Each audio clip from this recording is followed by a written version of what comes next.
And welcome back to the Fun Time program. I am your host, John Andrew Fredrickson, here with my beautiful co-host, Vivica Volk. And today we have an exciting episode for you guys. We have been talking a lot about universal basic income in the background here as this pandemic has been playing out. Andrew Yang had an awesome campaign for president last year in the Democratic primary where he brought these ideas to the forefront. And we've actually had this little kind of play run almost with the pandemic where tons of people are unemployed, tons of people are out of work, have no opportunities to go to work because of the pandemic. And we've been testing out this stimulus, this government stimulus. And all of a sudden UBI is starting to sound like a really good idea to a lot of people. So we have an exciting guest today. His name is Seth. He is the host of the Dividend Report on YouTube, and we have him here with us live on Zoom right now. Seth, how are you doing today? Hey, I'm doing so well. Thank you for having me on. I'm excited to be here. Yeah, thank you. Yeah, I'm loving the math hat.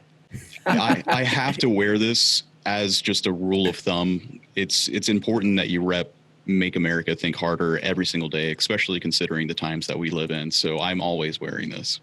I love that. Awesome. I love that. What is the story behind the math hat? So, we ran into a little bit of an issue during the campaign. I say I've never been officially involved in Yang's campaign. I just do the YouTube channel where I talk about my own interests, where there was a pretty big dialogue happening about how far Andrew Yang's kind of jokes about his Asianness went. And one of the things is that, we just put math on the hat. Isn't that funny? The Asian guy who loves math, but it actually stands for something as a counterbalance to the Make America Great Again slogan. Like here, we want to have a stark contrast. So there were two sides in that discussion of exactly like, is this a good slogan or is it a not? I think a lot of people kind of wound up on the idea that math is just cool. It's a cool thing to wear on your head. It is. I love that. I love that. And it's so recognizable. Now, whenever you see somebody with a math hat like this, you know immediately what it's about, you know what they represent, and you know that you can have an interesting conversation with them about policy. I mean, or they just really like numbers. Could be either one. Yeah, especially here growing up in the South. If I see someone with a math hat, I immediately know that's someone who I want to kind of gravitate towards. Maybe up in New York, you can run into these hats a little bit more often, but these are rare where I come from. Yeah, I've been seeing them around New York, and also seeing the Yang campaign banners all over Brooklyn. There's definitely been a lot of positive response to his message here in New York. It's definitely resonated, especially in the creative community, which is where we come from. And creatives are always struggling with the idea of how do you pursue your art and how do you make a living economically and how do you blend them as much as possible. But anybody who can come along and talk about new ways to do this from a systemic perspective is always going to be excited for artists and creatives. So we're really excited to take a really deep dive into UBI today and kind of expose our audience to this concept because we haven't really talked about it on the channel yet.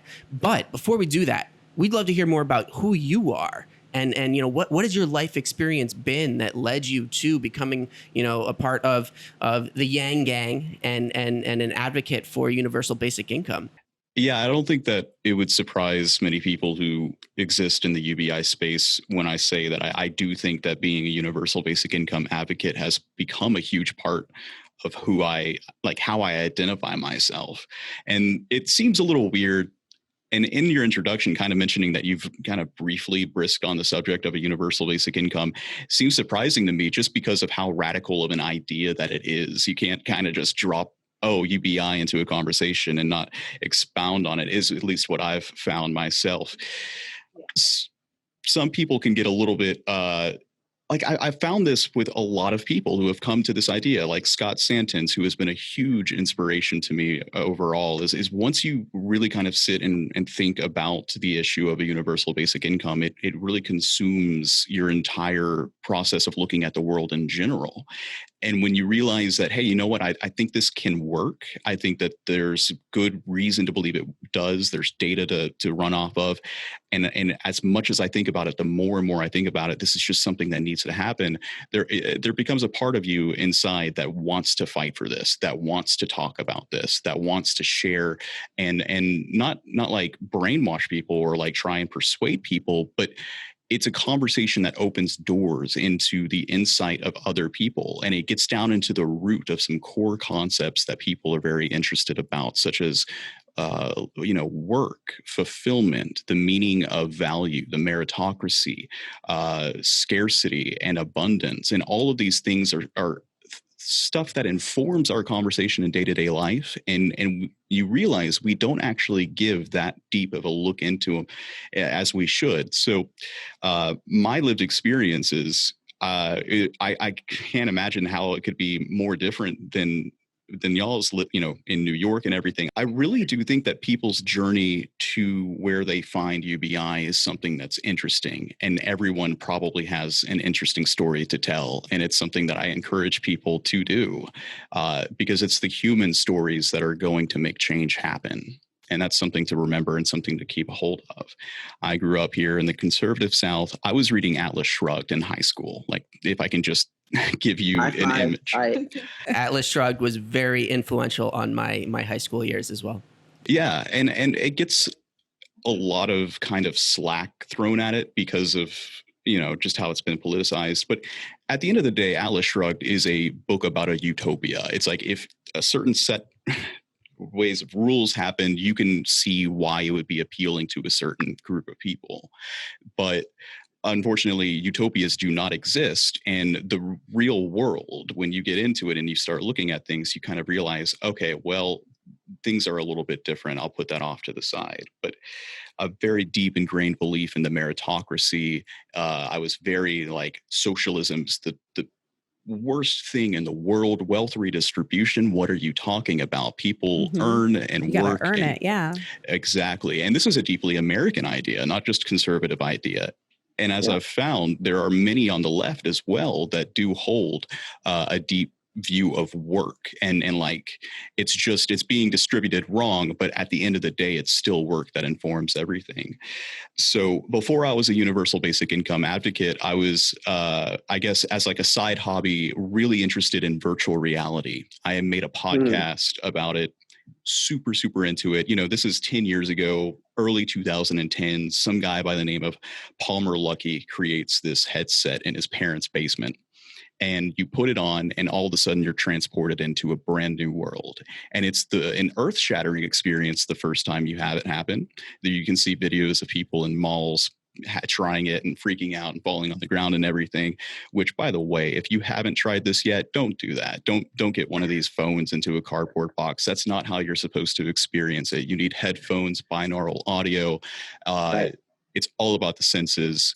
I could go on for this forever. Don't let me get onto this tangent. I've had the good fortune of testing out one of their VR systems at the YouTube space here in New York. They have a really awesome space for creators. Once you get to a certain level on YouTube, you get free access. You can come in and use all their podcasting stuff, their virtual reality stuff. So definitely, when you hit 10,000 subscribers, make sure you come and check that out in New York, and come visit us as well. I had no idea, and I accept that invitation. Like, absolutely, anytime. There's also virtual reality bars up here. Yes. Well, that was before the world broke. Yes. Before the world broke, there was like a couple different VR bars where you could go in and like play a bunch of different like VR games and stuff. Yeah, we'll definitely have to do a VR tour when you come visit. The before times. Yeah, that's amazing. Yep. That's really cool. I mean, a place opened up around here, which is, your average arcade kind of place, and everyone from, miles and miles outside of the city come in to try virtual reality in this arcade. Yeah. So it's so cool to see and hear about the city also experiencing its own adoption to some way. I'll admit the adoption's been slower than I would have liked. Yeah, yes. I honestly, I know they said in 2016 it was the year of VR, and I was like, okay, well, this is going to be like the new big thing, and then nobody really started doing it. I guess it was like kind of cost prohibitive, and like some people get really motion sick in there. It's not quite there yet. I try to remind myself, when you look at the way that technology grows and you're an early adopter, it always feels like it's here. Right? It's ready to take over. But then when you look at the iPhone came out in 2007. And even though I was an early adopter and I had it right from the beginning, it wasn't really until like 2014 or 15 that I found that I was doing everything on the iPhone, that it became a mature enough platform. It takes that 8 to 10 years once the early adopters think it's ready to the time when it, can be really kind of integrated into society in a better way. That's gonna happen this decade. There's no avoiding it. This is the decade of VR and AR, or augmented reality. But anyway, let's get back to your life story. Yeah, and some people may wonder, like, okay, how does this tie into a UBI? This is the thing. A UBI ties into everything. And yeah, I think adoption, not everyone can afford a rig, and the total and the cost, it comes out to like $2,000. The cost does have to come down over time. And then at the end of the day too, it needs to open up and become more social. Whenever we have a gathering, a party or something here, I'm always the person who is over in my room leading people in and out through the door as they're partying and they're trying VR. I'm putting them in it. I'm showing them how to use it. I'm guiding them through the experience, but it's very solo almost. Like other people can't very engage with it very well, and it's almost like it's going to be better once. If anything, it should have been adopted now, but of course we never prepared for a situation in which everyone is going to have to stay home. This is the thing. I was talking 10 years ago on my VR podcast saying, think of the implications of what VR can do. Virtual workspaces can allow you to not only work more efficiently, I think, but completely replace for a large segment of work in general, replace the need to show up and be present at an office. I was saying telework is going to be the future. I was saying that in 2012, 2013, and look where we are now. Because that's huge, right? All that real estate, all those costs, it makes financial sense for businesses to just allow their workers to work from home. And, the technology is growing and adopting. And the next big thing is going to be when they can track your eyes. They've got cameras inside of the headset, which will be able to measure where you're looking, because a lot of communication is the micro facial expressions that we make with one another. Yes. And just looking at an avatar in virtual reality, it's cool, it's novel at first, but there's still more to come. And yeah, it still sits in that uncanny valley situation. Right. Yeah. But even with its faults, I interviewed a woman who was super Christian, like anti-technology, never let her kids have a laptop, a cell phone, video game consoles, or anything. She was very much she's pretty much Amish. Oh, that's what I thought, right? Like a step above, like more basically how I was raised. Mennonite. I grew up with no technology, no movies, nothing. Yeah, except you weren't raised Christian. I was raised Christian, but not like that. No. I was raised more conservative than you were. Yes, you were. Anyway, it was, a little bit of the Christian kind of aspect came into it. Video games are evil. They're, idle hands knit sweaters for the devil type thing. And I'm going to talk about that quite a bit. But, she came down with some pretty significant illness at some point in her life. Her kids have largely left the house. One of her sons stationed over in the Middle East and everything. And he had bought his brother a Xbox or something after they moved out of the house. And then they kind of came together and said, let's build her a PC and let's get her this Oculus headset, because she can't move around that much. The illness had kept her kind of stationary. And somehow, I guess, they talked her into it and everything. And it changed her life. Like, she went from being stationary all day in a bed to sitting in a chair that could swivel. And she started playing, oh man, what is it? It's like zero gravity ultimate frisbee, essentially. Oh, nice. So wow. The movement in that is that you can like put your hand on a wall and propel yourself forward, and movement's tricky because it breaks the immersion if you can't actually walk around. But in this space, even someone without legs can or without the utility of their legs could really get into it. She lost 60 pounds. In half of a year. She joined. So this is active. She's actually like active, moving around. Yeah. Wow. She's mostly like waving her arms and catching the frisbee, and she got really good at it. She joined an esports team and traveled to California to participate in a tournament. Like, wow. Yeah, this technology shifted her. Traveling to be in an esports team. That is such a delightful change of pace. It improved her life. It improved her health. She said every time that she had the headset on, she would go longer and longer without, having to take her pain medication. And this is something that they're doing for children is, they have to get a shot and they'll put the headset on, and like this virtual avatar comes up and says, all right, I'm going to put this red gem into your power armor, and it's going to feel very warm, but this will make you stronger. And so they wait, and they're looking at a screen, and then they put the needle in right when the gem goes in, and the kid loves it. Like, they completely forget that there's a needle going into their arm because they're so engaged. Awesome. Right. Wow. It's a game. Yeah. Yeah. So this is where I was 10 years ago. I was so bullish on this technology. I still am. It's got its obstacles, but it's around the corner, and it's something to look forward to. And so I'm involved in all of the community discussions. And what I started to realize is people were saying, hey, this is a little clunky now, but give it 10, 15 years, and the rate of technological expansion is going to completely blow this out of the water. And then they pointed me back to Moore's Law. And I started addressing technology from that angle, from that interest, from this kind of video game centric view of the world. And I really expanded into, wow, like this is actually incredible. Like, I was graduating high school around that time, so I didn't really take into consideration just how dramatic a change technology was having on our world. The year 2000, no one had a smartphone. By the end of the decade, an intelligent computer was in every single person's pocket. So if you spend any time learning about the rate of technological expansion, chances are you'll come across someone by the name of Ray Kurzweil, who, Kurzweil, in case anyone doesn't know, was this inventor in the 1960s, 1970s. He came out with some really important things. I should know off of the top of my head. Text to voice or something like that. Yeah, something along that line. He big into speech processing and visual stuff as well, but like very fundamental parts of the technology. What's wrong? You're clipping. What? You're clipping. I'm clipping? That's all right. We're getting a little clipping on our microphones here. I talk too loud sometimes. Y'all are so lucky. I don't have anyone here with me to help me with my technical issues. I'll go 30 minutes into a conversation and then realize I never even had my microphone recording. So. Oh, that's the worst. Yeah, lean on each other and you'll make it through just fine. The podcasting was great. That's how I really enjoyed spending my time as I was leaving high school, entering into the workforce and everything. The podcast is like, this is what I'm meant to do. People say I've got the right voice for it and everything. Yes.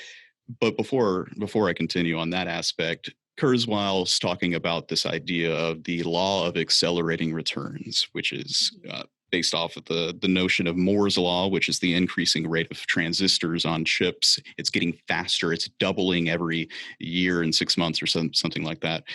We have to think of this as an exponential problem, which is tricky because humankind is actually not equipped to think and deal about the problem of exponentiality. Cough, cough, the coronavirus pandemic. We can see it. I was just about to say. Right now, people don't today. Understand exponents. Right. Our nation's leading health advisors come in front of the American people and say, you need to buckle in. This is about to go absolutely sideways. And they're trying to explain to people what a virus that has an R naught of 4 or 5 can do in a very short time, because we evolved on a scale to know, like, hey, you're going to go into this forest and you see a leopard over to the right, you're going to go left. Like, that is the rate of thought that people typically have. They don't think of that leopard leaving their view and going out and suddenly developing the weapons of mass destruction that they come back to the forest and it's like, oh, I didn't think to deal with that. Yeah, well, because why would you? Right. Our brains are still Exactly. fundamentally the same as they were thousands and thousands of years ago, but we're dealing with this exponential technology. He said back then, like, Kurzweil started making predictions about this. He said, based on the rate of expansion that I see here, we're going to have computers the size of people's hands in their pockets right around the year 2005 or so. He predicted smartphones. And like, there were people back then who were saying, dude's crazy. Yeah. Like, how would we ever make computers that small? Yeah. Right. I mean, like, he has been right a significant amount of times. And it's always hard to be a Nostradamus type person because you get proven wrong, your credibility goes way down.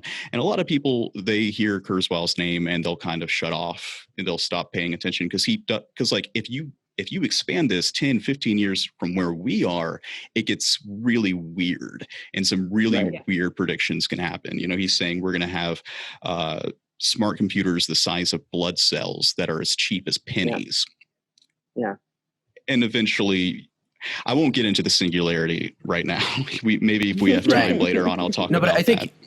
I think you're making a great point, though, is that a lot of his predictions, when you're far away from them, they make absolutely no sense because we don't have this frame of reference to understand exponential growth. Even looking back and recognizing that, hey, he was right from the 60s, 70s, and 80s up until the 2010s, basically a lot of the stuff that he was predicting has come to pass already. And then the next 15 years, though, it seems insane to think about some of the stuff he talks about. And so people turn off. But when you actually look at his record, and it's not just his record as like a predictor, the actual work that he's done. He's now, I believe, a project lead at Google.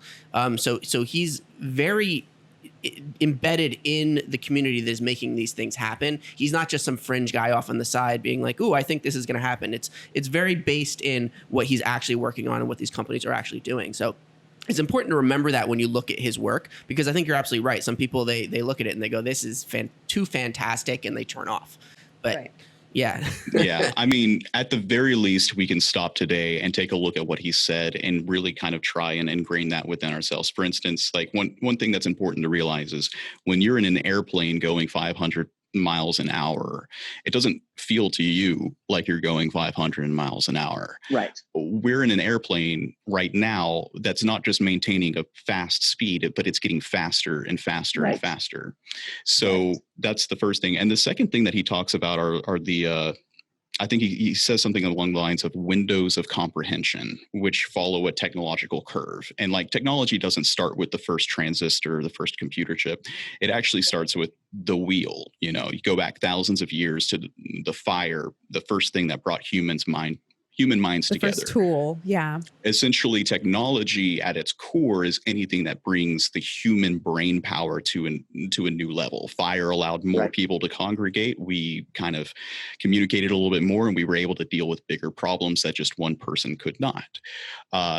So intelligence rises with technology. It's kind of, you know, they share that relationship. Although looking at the reality we live in today doesn't seem the case, right? But so these windows of comprehension is like essentially you go from the wheel to boats and sailing, you get to eventually the position of gunpowder, and guns are this radically changing things. But then if I could recommend, just for people listening, Wait But Why, written by Tim Urban. It's a blog. He did a whole long series of posts on this concept of the rate of exponential growth within technology, going back to these times, exactly what you're describing here, how we've had already this exponential growth in our past. It's been so slow that it's hard to see it. But when you actually start to graph it, we are now at this point in the hockey stick of the exponential curve where it almost feels like it's going straight up. Mm-hmm. So anyway, if people want to look into this more deeply, I really recommend Googling Wait But Why, Tim Urban. And I don't remember the name of the blog post specifically, but he talks about exponential growth, and it's really worth a read. But continue. To the more primitive human who is dealing with the wheel and fire, a full cargo ship, even in like, I guess the 1700s or something, would really amaze them if they were looking out on the horizon. It would be hard for them to understand what it was they were looking at. And that is the kind of comprehension window that is at the core of this is, you know, as a thought experiment, think if you had a time machine and you went back in time, how can you freak people out the most?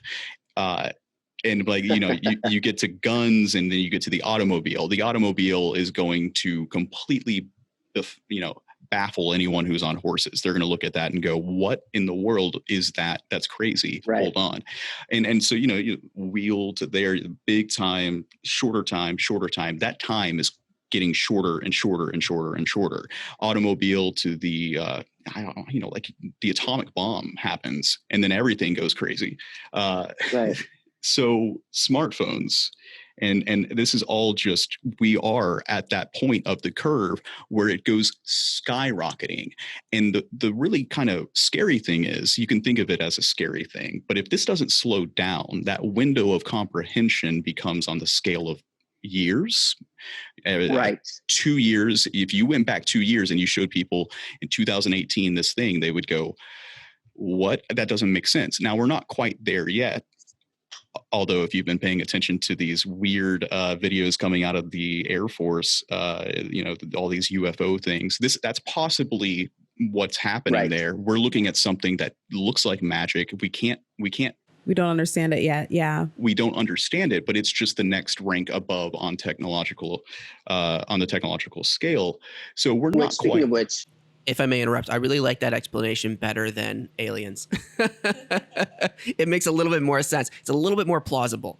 Again, I'm really trying not to turn people off. Now that we know that to there's this. phosphenes on Venus. Right. We're going to talk to somebody from one of the authors of the paper about the discovery of potential alien life on Venus. So we're excited to hear about that.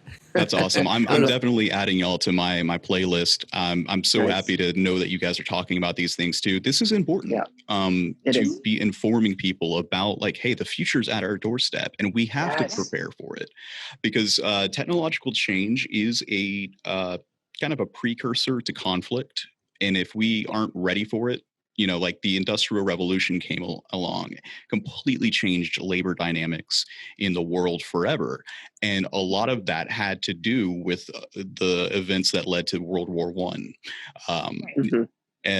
People think that we always have had the 40-hour work week, but not without labor unions. Not without labor unions, and not without bloodshed, and not without a lot of bloodshed. A lot of conflict that people don't seem to really, at least down here in the South, for sure, our education there doesn't. Was a lot of employers being burned alive for not following labor union laws. Yeah, you want to strike? Oh, well, I've got these thugs that I've hired who are going to mow you down with Tommy guns. Like, this stuff happened, and we had to fight for it. And I hope that we can avoid that kind of conflict. But anyways, I'm getting ahead of myself here. So that window of comprehension getting shorter and shorter and shorter. Really, right now, if you were to show a smartphone, this is my litmus test. If you were to show an iPhone 11 to someone in the year 2005. It would be hard for them to look at that and say, oh, that makes sense. They would think that it was a magic trick. So I think absolutely. We have crossed into the 10-year threshold roundabout. I think that's where we are right now. So it's not going to get longer. If Kurzweil is correct, which he has been so far, it's not going to get longer. It's going to get shorter. We're going to go from 10 to 9, 8. Eventually, you can get to the span of months where 3 months will pass and the world is radically different than it was in the 3 months before it. And that's essentially what Kurzweil is describing as the singularity, right? And he's predicting that to happen in 2035, I think. Yeah, specifically approximately when it reaches like the day, when you wake up the next day and you can't comprehend the world around you because the technology is now doing it itself, and at that. It's essentially an event horizon that humanity can't look beyond because we can't. Just like the black hole, you can't see what's going on in there. We can't see past this point in the future. My best guess is, like, if this happens, either we'll essentially go into a new simulation if you take the simulation theory, or, the AI is going to get so smart, it's going to develop some kind of benevolent simulation for us to exist in. And you can get into some worst case scenarios as well. And also, I need to say right now, before I turn anyone off here, it's very possible that the singularity is not a real thing, but it's something to consider, in my opinion. It's plausible, but not necessarily. Yeah, it's not necessarily set in stone, but like, it's not an impossibility for sure. It's worth keeping on the horizon in terms of how we're thinking about the future and thinking about how we need to prepare for it. What's your experience been, though, when talking about something? Because UBI is already kind of a radical suggestion for a lot of people. And when you start getting into these crazy ideas of the future, not very many people have spent enough time thinking about it where they can kind of engage with it in a positive way. Have you had any experience with maybe introducing people to UBI without quite going into this extreme view of the technological future? And I don't say extreme meaning it's not likely, extreme in the sense that it's like very difficult for people to wrap their heads around. Yeah, you're not going to sway anyone to this when they're coming home from a long day of work and you're trying to explain exponential technology to them. It's this is a conversation that can happen over drinks, and you have to have the conversational ability and knowledge beforehand to like guide them along without them going, "Why am I friends with you?" So yeah. people can wind, like, outside of all of that I just went into, people can wind up at UBI in a few different ways. It can be technology, I think, is the most common one. Is like, oh, the robots are going to come and take all of our jobs. And I think that's a little short-sighted because people will clearly talk about disruption beforehand, even though that's a faulty argument. For instance, like saying, oh, well, jobs have been lost before and new jobs have started, creative destruction, that entire thing, which isn't quite accurate because, why are we working so many more hours? We're more stressed out than ever. When Maynard Keynes said we would have 15-hour work weeks by now, if you've read the book Bullshit Jobs by Graeber, I forgot his first name, David Graeber, I believe. That's one very good look. And yes, we have more work now, but it's not because there's more opportunity and more ways to make money.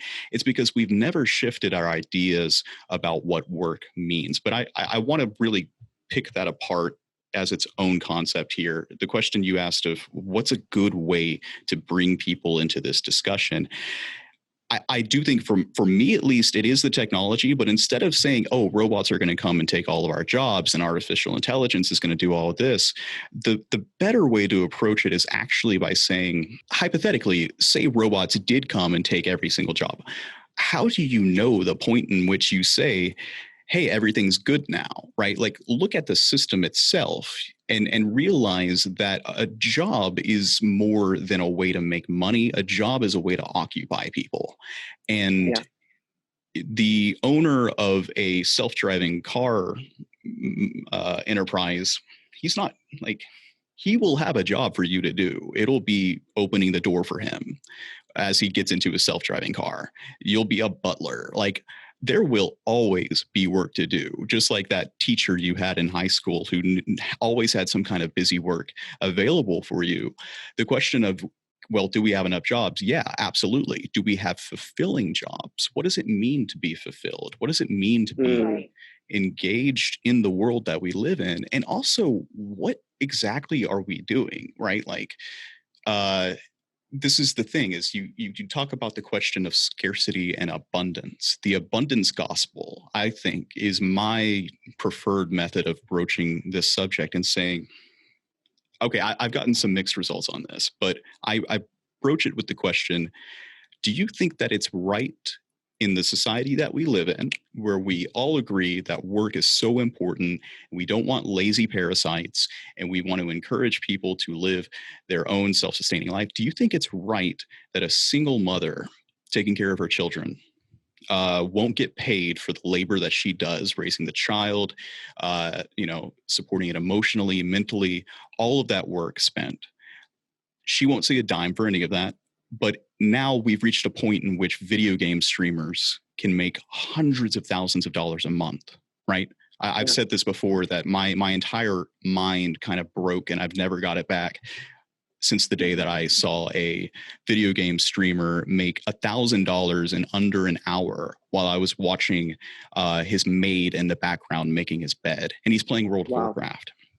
Wow. And I looked at that and it's just like, okay, this is now the immediate response you'll get from someone when you broach that subject is, well, there's always been occupations of silly things like football players and entertainment. It's just the same kind of thing. And like, okay, I won't argue against that, but we have to ask, right, what is the meritocracy? What is valuable? Right, exactly. So, when Yang started talking about human value is not the same as economic value, this is exactly what he was trying to say. Like, you can give someone $50,000 for going through and taking out every red jelly bean in your bowl before work, that secretary. But is that really valuable? And some people will insist that the market just accounts for all of this, the invisible hand and everything and all of that nonsense, when no, it's just, that's not the case whatsoever.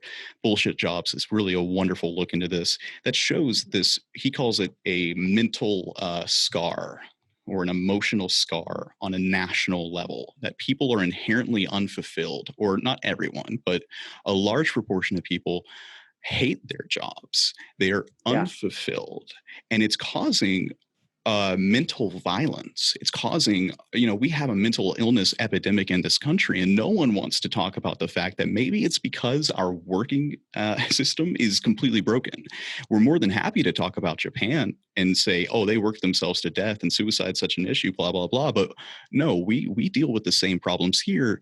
And we just don't take care of our people the same way they do. 100%. So like for me, this can be explained by going back to the founding of the country. And there's so many dynamics at play, but one of them was the puritanical work ethic that we instilled into people when we came to this country. The predominant kind of thinking at that time was that people were born with original sin, that they had something inside of them that was forever tainted. They were sinners. They were always going to be sinners. And the way that you got closer to God was through toil, through hard work. And you can see this manifest itself in different ways too, like the self-flagellation, people who whip themselves on the back because they have to suffer. And if you don't suffer, you don't get closer to God. Right. So you know Christopher Hitchens? I actually have not listened to any of his work, no. He hammers this point home over and over again in his critique of religion, and saying that essentially the Christian faith specifically, and the founding of this country, which was based off of, it basically is saying that you are born sick and commanding you to be well through effort and through toil and through hard work and through self-flagellation, essentially. So it's interesting to hear you compare that to, not just from the Christian faith, but also in the founding of this country. It's something that's been very instilled in our society in the way that we look at work and the way that we look at the value of a human life is essentially to be in toil to God or in toil to the system. And now the new God is, of course, GDP and stock market growth and all of that. That is our God today.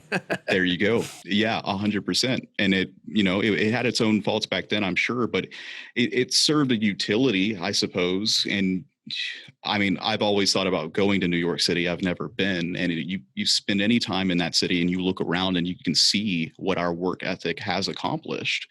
Yeah. And that's not just the work ethic by itself. There's so much historical things to consider, but the work ethic has worked to some degree. It's falling apart as technology grows and grows and grows. We cannot fall back on that. And there is a huge paradox in the fact that we continue to try to, and it'll get very ugly for us if we continue falling back on this and we don't address it, just due to the nature and the ways that work is going to change by necessity within the next decade.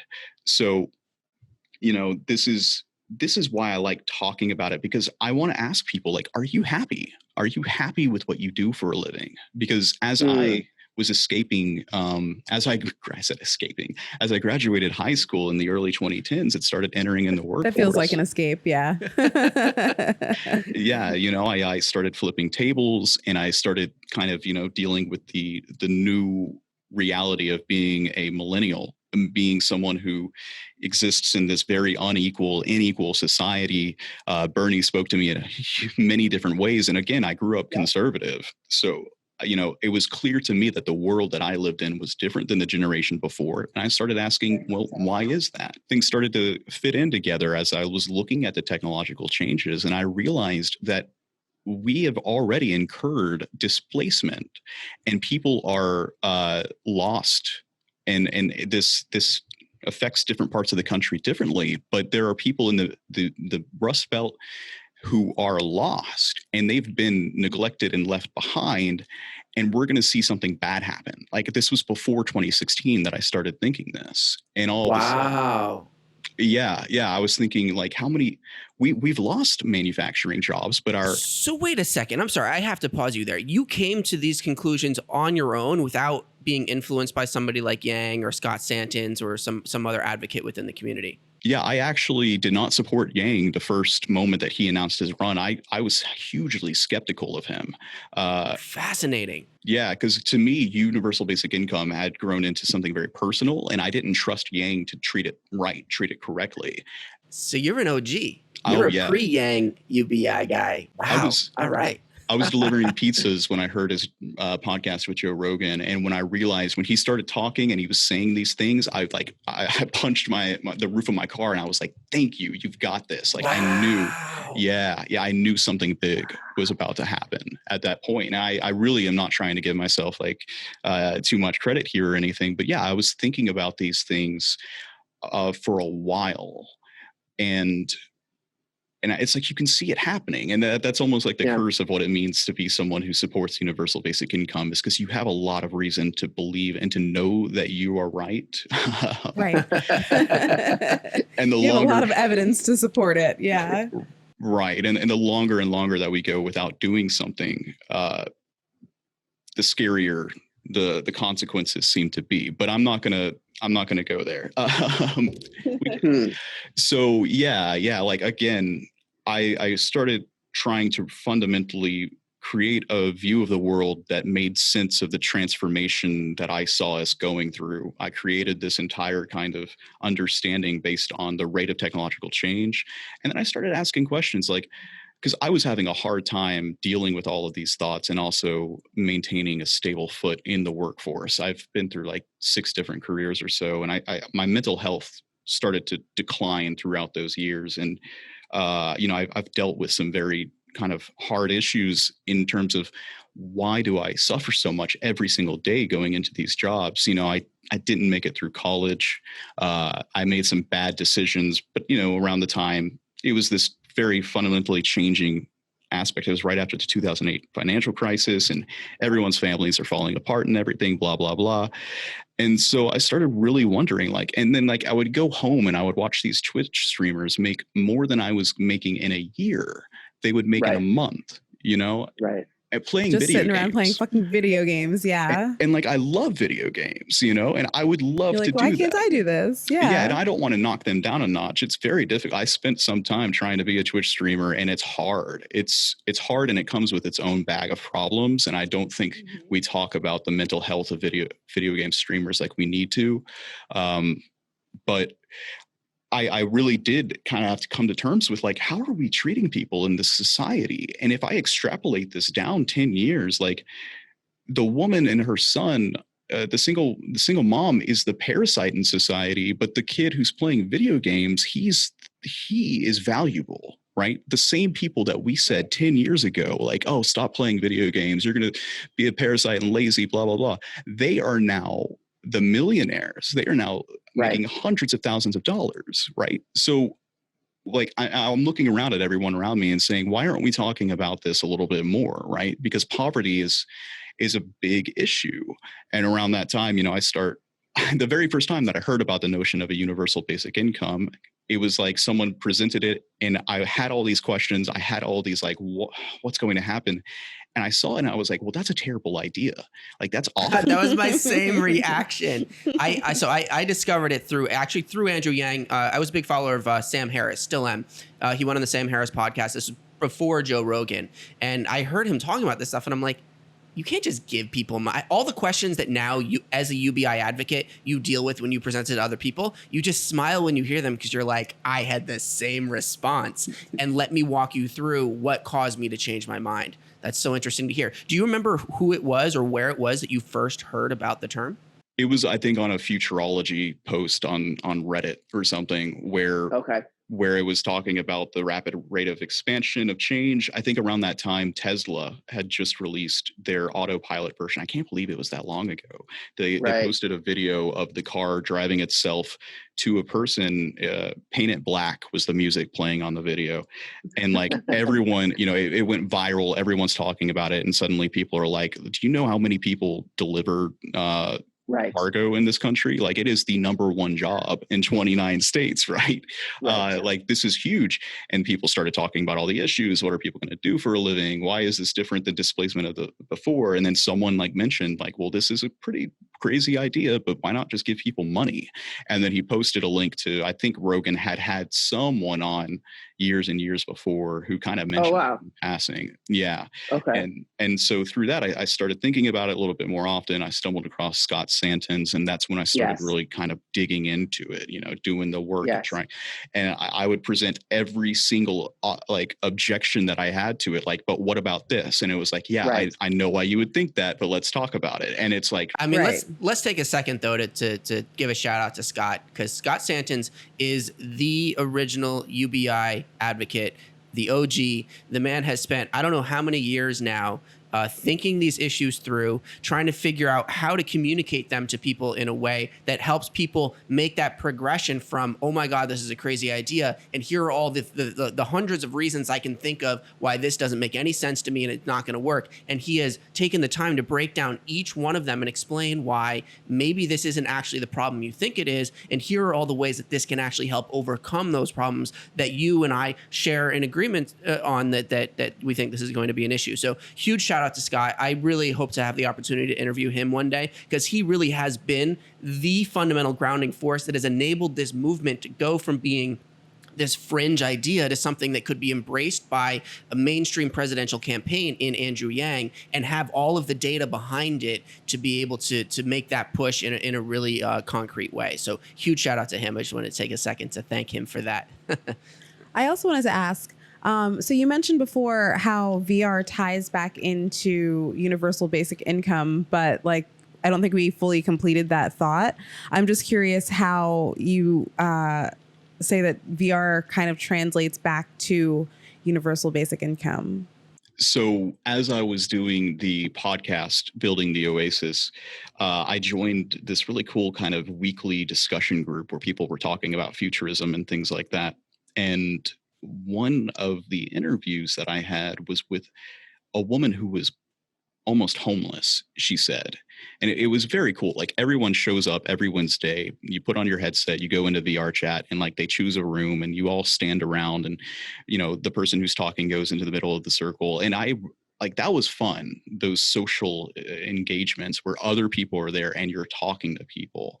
And she mentioned that she was on the verge of homelessness until she found VR chat, and she found that people would spend $50 a pop for avatars, custom made avatars. And they had like a lineup of some of the things she had made. One person came in, he was wearing an avatar that she built. It was wild. He was a humanoid, but the entire innards of his body were the cosmos. So you could like look in and see the stars that's fucking twinkling. awesome. Yeah. And his head was like a stag, and his antlers were just curving around in the air. And he was tall. He was like 10 feet tall. And like, you look at it and it was like, this is beautiful. And she made something straight up like D&D. Yeah. Yeah. And she made it, and she sold it for $50. And now she's got her own business in virtual reality. That's awesome. Yeah. And wow. So like, again, we get back to that concept of parasitism, and this woman who she just didn't have the place for her to do her thing. Like, she loves this now. And this is now how she provides value to society. And we were about to let her just fall to the wayside, you know? Right. And like, that was one thing. So the question of how does VR tie into it? VR ties into it because it's, when people think about UBI and they think about the question of what are people going to do when robots take everything and artificial intelligence takes everything, that's the wrong question. People are thinking about it completely wrong. Value can be anything. Value is anything. Value is anything that two humans agree has value. Without humans, nothing in the universe is valuable. Our economy and our society is fundamentally being held back by our reluctance, our inability to deal with poverty, which is a societal concept, right? Poverty doesn't exist in the natural world. Without civilization, yes, it's a pure survival game. You go out, you acquire your resources, you eat, you live. Poverty is when a society says, if you don't do what we say, we're not going to give you the resources you need to survive. Like today's age, you can't go out into the woods and acquire your own resources and eat from the land. You'll get kicked off the land, or you'll deal with pollution from the local industry sector. Or even if you do start a commune, look at what happened to Waco, Texas. Like, they don't want you doing that. You have to play by the rules. So this is the concept of the social contract, right? Before we're born, when we enter into this world, there's been a contract that's been signed. We didn't have any say in it, but we're going to participate in society because that's the way the world is. And one of the things that... And this is something that I especially given the social justice movement that's happening in this moment, all of the arguments that are going back and forth, you know, we need change in the way that our society polices itself. And it's because the social contract is fundamentally broken. And it's broken for a specific group of our population too. And the other group doesn't see it. And they have to say, this contract is BS, man. I didn't get to sign it, and you have this power over me. And we need to change this. We need to fix this. We need to come together. And I forget her name, and I really wish that I can remember it. But last week tonight with John Oliver, he ended his show on police brutality with her segment, and she put it perfectly. She said, like, this is what we're asking for, and this is the reason why trouble is happening. So from that aspect, the social contract's broken. And from the aspect of our labor agreement in that social contract, it is also fundamentally broken by technology. It may have been less broken in the past, but it's becoming more and more broken. And like, okay, so Tom Cotton, I hate to get political here, but like UBI does tie into every single aspect of our world. Tom Cotton, one of the possible picks for the new Supreme Court justice seat, said something along the lines of, well, slavery was a necessary evil. And then they come back and he says, oh, well, they misquoted me. They're like, I don't believe it is a necessary evil. I was saying in the concept of this historical thing. It's like, no, dude, you said that. And we do have... Those were your words. Yeah. You know, what people don't understand is that slavery held us back. It held our country back on an economic front, not just the morality of that issue in general. But the Industrial Revolution didn't take off. There was no labor. You had a monopoly on labor in the agricultural sector. You know, wow. There was no room for innovation. There was no room for anything because you had this gross, disgusting control over the entire labor aspect of that economy. Once slavery is abolished, there's now room to come in with new solutions to that work, to that entire that question of like, well, how are we going to feed our country? It was not a necessary evil. That is the most disgusting thing, and it's just like, I don't want to get cancel culture here because there is a group of our society that does believe this. And I think it's important for us to be able to explain why that's not the case, and why it's also not the case that wage slavery today is necessary for our society to function. It's not. And it's actually holding us back. And we will never reach the stars if we keep on holding on to this idea that you have to like work to earn your keep. The moment that we reach the stars is the moment that we tell people, hey, you're going to be okay. You're going to be okay whether you work or not. How do you want to engage in society? Find out how to do it. You've got your basic tools. We trust you. We trust you to do it because you're human. We're all human. And we're not that different from one another, right? When the wealthy have a passive income just based off of the capital that they own, do they stop working? I mean, I'm sure there are some wealthy kids out there who sit around and do nothing all day. Their parents are still working, despite the fact that their parents are the ones that made all the money originally. Exactly. This critique of UBI is one of the ones that I have found most abhorrent fundamentally from a moral level, but I've also recognized that it is a reaction that is so natural to have to this concept of just giving people free money. You're going to make them lazy. You're going to turn them into drug addicts. They're going to sit around playing video games all day. They're not going to become contributing members to society. And what people are saying by that is they're not contributing in the social contract that I was forced to contribute in, and I think that's unfair. Rather than saying that when we release people from this social contract, we give them just a floor to stand on. We're not going to give them enough money to be wealthy. We're not going to give them enough money that they should be satisfied with their lives. We're going to give them a floor to stand on so that they can then pursue new forms of value in society that we never even comprehended. And these types of value, this is where innovation comes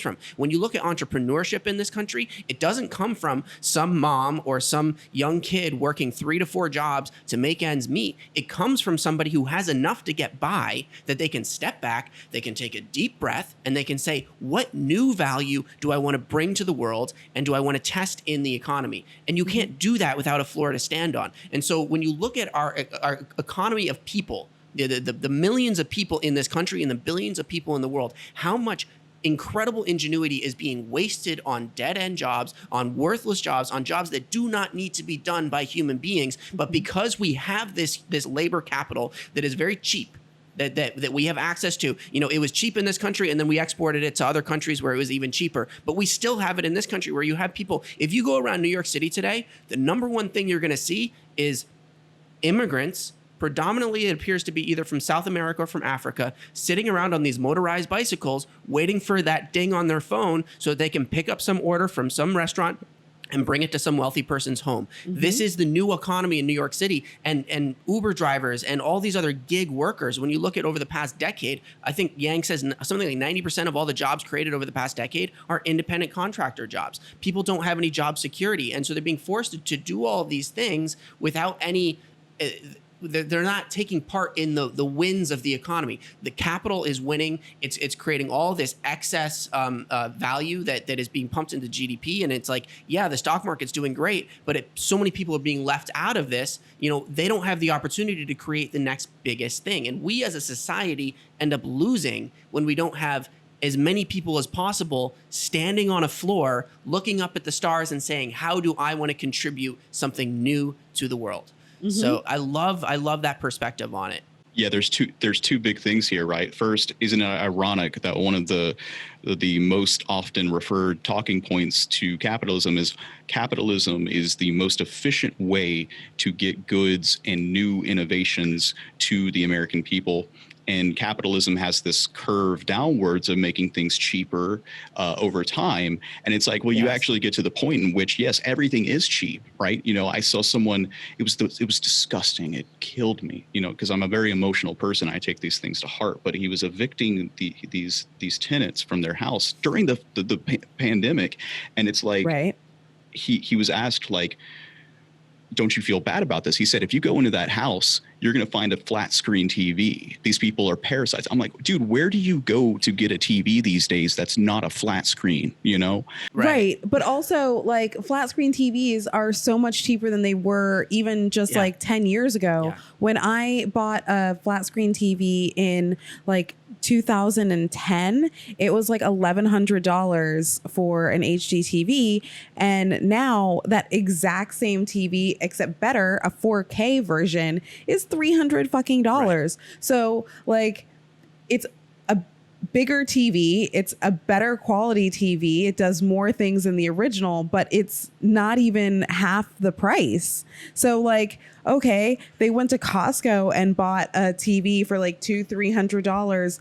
So that makes them a parasite because they've had that since they moved in before the pandemic took their jobs away. But we face this argument all the time. People look at other people and they say that, oh, they're not leading their lives in the same way that I sacrificed to get to where I'm at.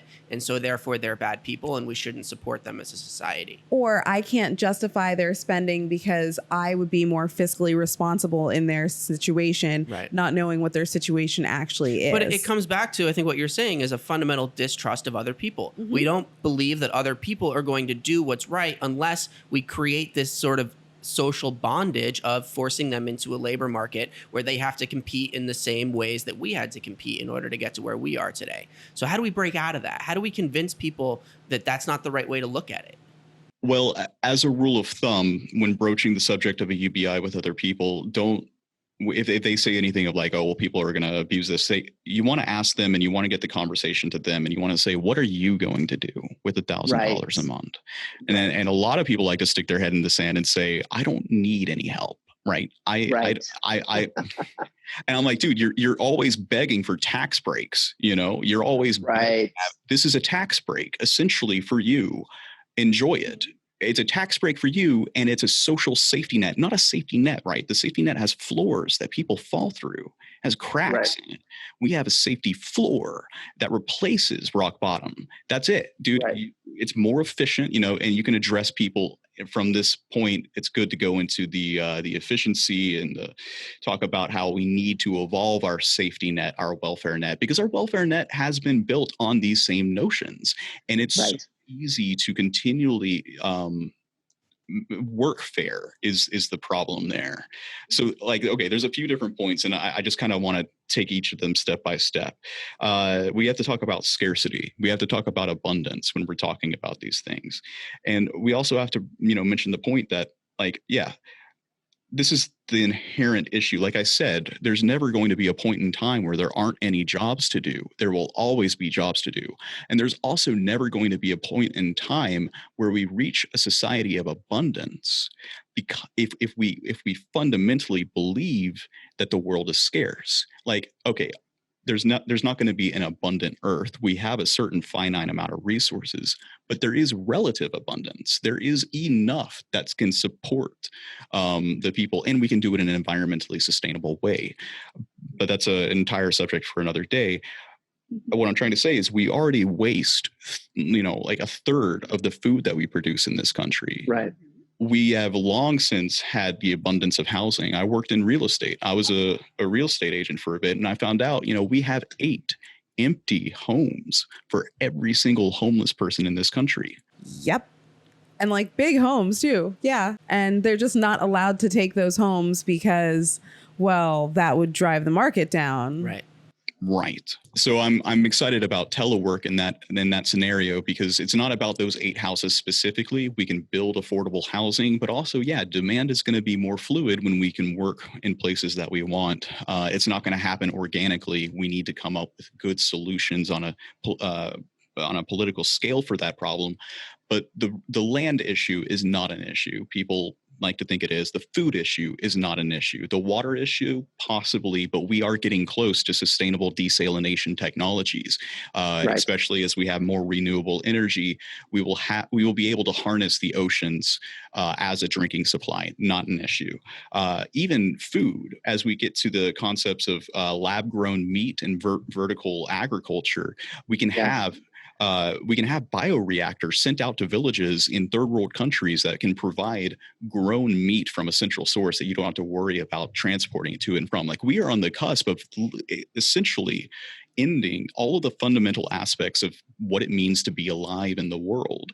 And it's very disingenuous for people to try to say otherwise, because they don't have the correct framing of why they're saying that. So, you very well can wind up in a situation in which, we get 10 years down the road, people are impoverished. Single mothers with kids are just destitute. And it's well, you just should have worked harder. And that's code for you just should have been more charismatic. Maybe you should have just been able to pull off more 360 no scopes in Call of Duty, because that's what's valuable, right? Or you should have disregarded the things that you ended up valuing, and you should have focused only on economic value and economic output, which is not everybody's interest in the world. And then we penalize them as a result of that, because we don't fundamentally value human beings. We value their economic output, and we need to reframe that. Right. Okay. And on your point there, yes. What's another big thing that you hear from these people is, well, work brings people fulfillment. And even if there's better things for them to do, they have a point in saying we have built this structure in place for decades and decades and centuries of you go to work, you punch your card, and people do live in this rut where I think if you took that away from them all of a sudden, they wouldn't know what to do. I worked with this woman who was rich turning tables, waiting tables, and she she was wealthy, but she just didn't know what to do with her time. And so she was working a job just to work a job, just to meet people and talk to people and have a social life. Again, that's a big thing too. Do people believe that work is fulfillment, or do people believe that if they had enough to take care of the basics, they would just stop altogether, right? It's a Right. very big disconnect in the way that the logic runs here. Like, that's the thing. If you address this logic, if you just sit down and have this conversation, one, it's an interesting conversation. And two, you can make them go, yeah, wait, hold on. This does not make any sense at all. I'm living in a Right. Freaky Friday dystopia book. What are we doing here? Exactly. So they, that's the thing though. If someone really, really, really wants to work an office job that isn't going to be there after we accept the relative abundance that already exists today, we've got virtual reality. Dude, I will code you an office space in the exact type of work that you've been doing for 50 years, and you can just sit in there and have at it, man. But do not drag the rest of us down who have visions for something more, because you feel comfortable with the way that we're lying to ourselves right now, Yeah, I'm not trying to do your TPS reports. Yeah. Yeah, 100%. Yeah, I think that's really exciting to start thinking about, how we can re-envision the world in a way that we are enabling more people to be entrepreneurs. Because really, at the end of the day, our society right now is penalizing entrepreneurship. You know what I mean? You can only be an entrepreneur if you are born to the right family with the right level of income floor under you. Unless you're born with a UBI, essentially, is what it is, being born into one of those families, then we don't want you being an entrepreneur. And I think that's just, we're shooting ourselves in the foot when it comes to that. And that's the important thing to reframe this argument as. It's like, I want a UBI purely out of selfish reasons, not because I want the money from UBI, because I want to live in a society that uplifts people, so that I'm surrounded by people that are looking to the stars and are thinking of new ways to transform society. Because if we're just kicking people off their jobs, the truckers, the call center workers, the fast food workers, the retail workers, all these administrative kind of jobs that artificial intelligence is going to completely eliminate. If we're just kicking these people off their jobs and saying, see ya, there's nothing for you in the economy anymore, and we're not going to give you any floor to stand on to find the next thing, we're in for a really bad time. So yeah, I think it's important to reframe it from that perspective of, we want this. You want this. You're gonna want this. Everyone benefits from this. Right. Yeah. You just don't fully understand yet why it's going to be important to you. And like, this is the thing too. There are some people out there who are evil. There are some people out there who take advantage of systems. There are some people out there who, for one reason or another, just don't quite get along with other people. And we have a criminal justice system in place, ideally, that works to address those situations. Like, if you can just accept for me for a moment that there is a portion of people on hard times who would not be in hard times because of a basic income, right? If I sometimes frame it like this, even though I think it's kind of problematic in some ways, but I say, listen, let's say that I come up to you in a parking lot, and I give you this story of why I need money. My wife is in the hospital. I'm out of gas. I need to get to her. And I just, it's been such a hard month, right? I'm telling you this entire story, and you have to decide and judge whether I'm telling you the truth or not. And then, you go into Walmart, you go out, you head over to the Crystal. There I am sitting, eating food and, an entire sack of Crystal. And like, you think, oh, he played me. I got hustled or something. Now let's think of that scenario after the implementation of a universal basic income that everyone gets on the same day at the first of the month. I come up to you, I say, I really hate to ask this of you, but I am down on some really hard times right now and I could use some cash. What is your first thought going to be? Well, buddy, you got $1,000. What day of the month is it? Okay. What did you do with your cash? You said your wife's in the hospital. What did she do with her $1,000? What exactly is going on here? And I mean, given our healthcare system right now, it's probably accurate to say that he would still need to be in some bit of a health. But the important thing is that instead of you being a judge of that person with having no information about them whatsoever to go off of, it's now a fundamentally different relationship that you have with poor people, because they have that cushion. You are no longer on the call of trying to fix societal issues, because it's now baked into the system. There is something there to address poverty, and you don't have to like just float alone in that process. my hope is that you would be someone who is taking your universal basic income and trying to patch up all of the externalities that $1,000 itself couldn't fix, right? Because even that is going to, there are going to be people, and there are going to be chains of heart events and emergency expenses that go over the 1,000. They're going to get what they need the next month and the month after that. Like, they can build up to it, but we're still going to need some people trying to help out communities in need. That's what kills me so much about the entire argument that a lot of people on the left come back with, and they say, well, $1,000 is not enough to blah, blah, blah. It's like, you are not thinking about this critically enough. You are not thinking. Did you know that it almost passed in the House of Representatives? I think it did pass in the House of Representatives, but but in the 70s, it didn't end up passing in the Senate because the Democrats said that it wasn't enough money. Mm-hmm. That we would have a UBI today that could have been increased over that time had it not been blocked by the left because it wasn't enough. Yeah. It seems like the left really likes to stand in their own way. We shoot ourselves in the foot sometimes. Specifically liberals, not necessarily the left, because the left is the one trying to drag the liberals along. But right. So, yeah, I mean, that's definitely, it's an interesting challenge that we face from both sides when it comes to universal basic income, because it really is, it's a topic that, or it's a policy that can and should be bipartisan. And I think that the argument can be made from both sides to convince both sides why this is good from the framework of how you see the world and the things that you value.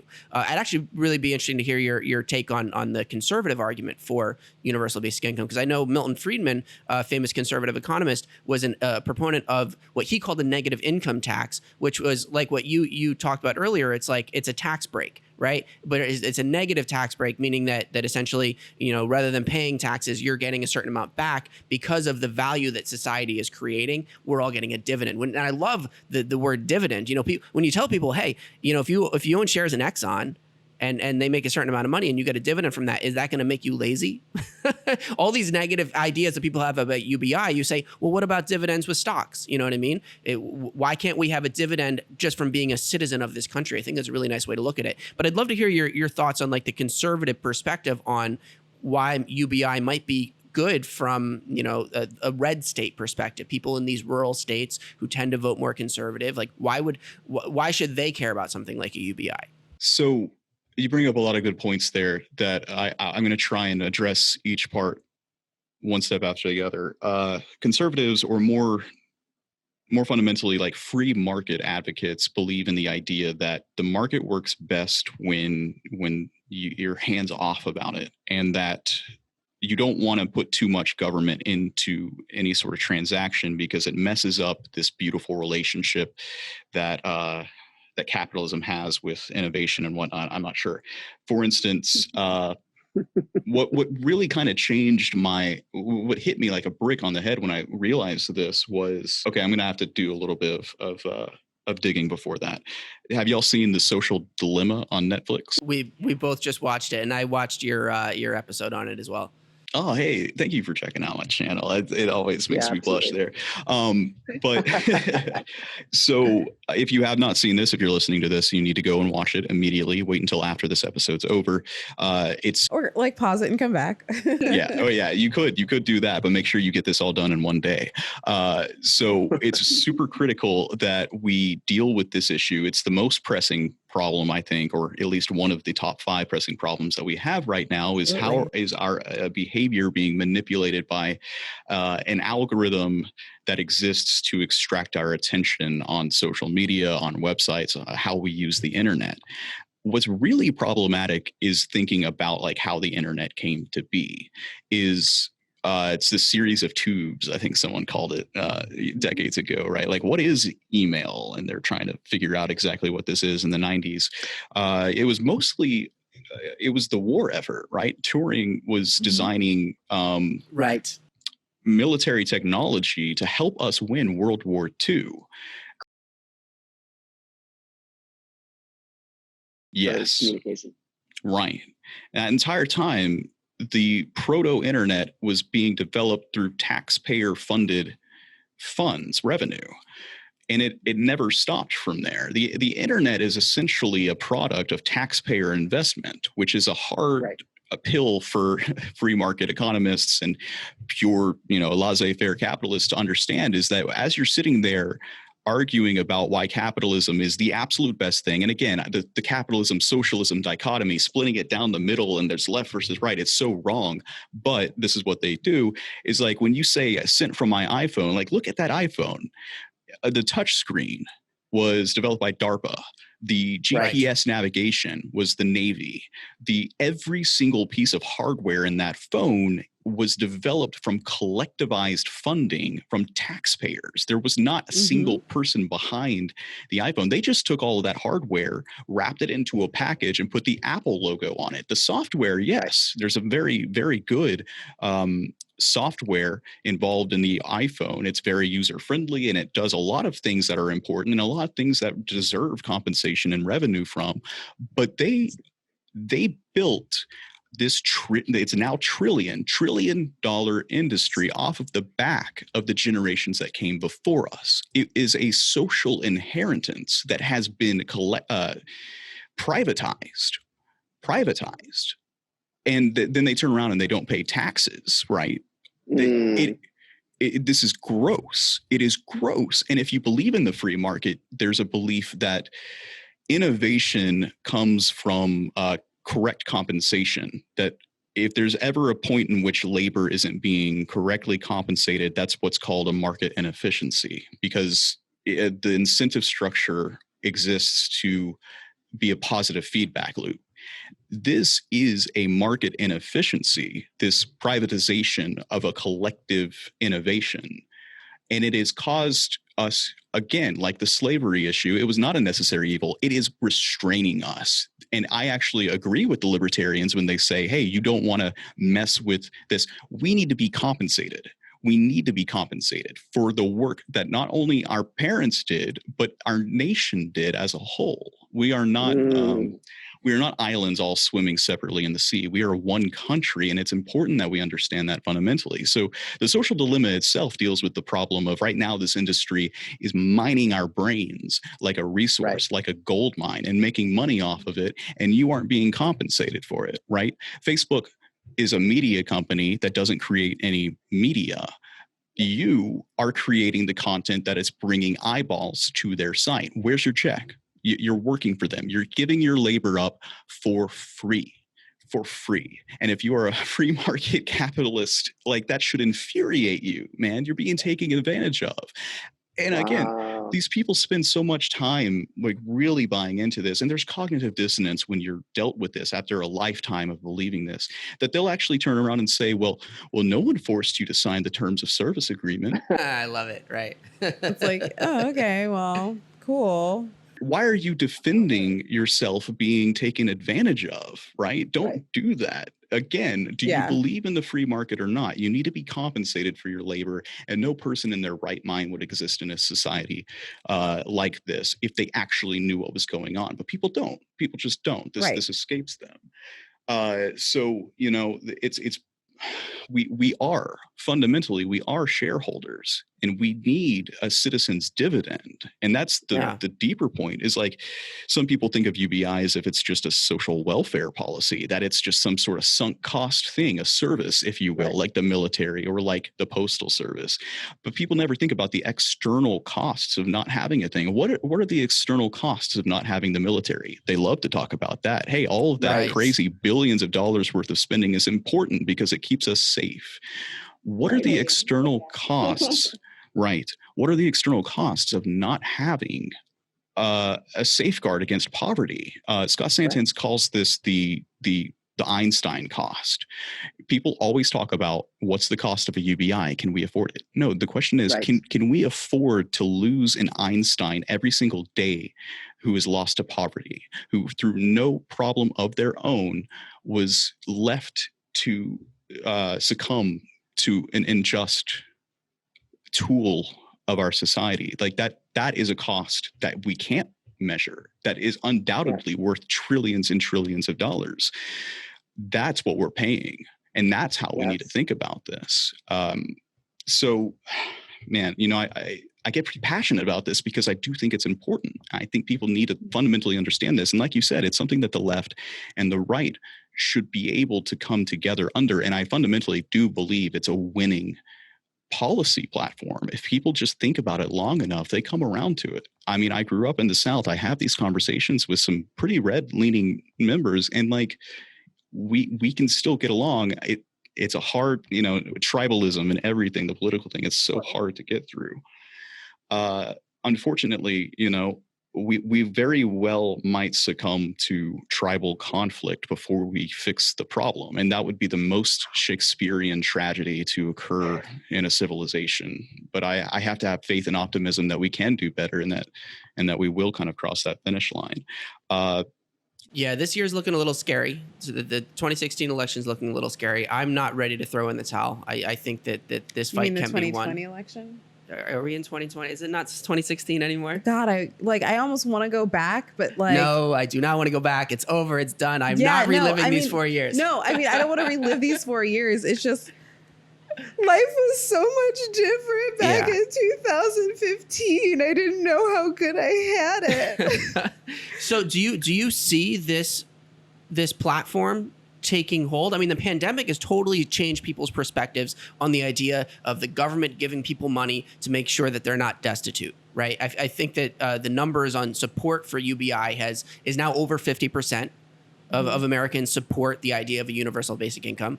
I think that the pandemic has really kind of flipped the script on this for people and made them recognize that the government can have a role in kind of smoothing out the economic machine when the economic machine isn't able to function correctly.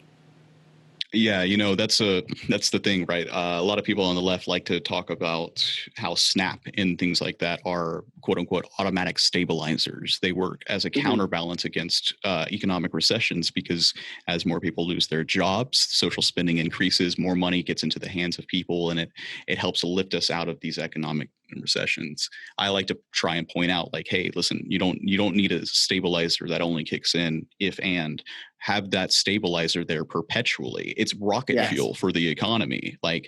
And you totally neglect to realize at that point that these safety systems do not work for a majority of people, right? I just interviewed David Kim, and I'm going to get his interview out soon. And it was like, how many of the people on... Is he running for Congress? Remind me, David Kim. He's running for House Seat 34 in California, which happens to be in the area of Los Angeles that includes Skid Row. And I was like, how many people on Skid Row got their $1,000 that they were entitled to?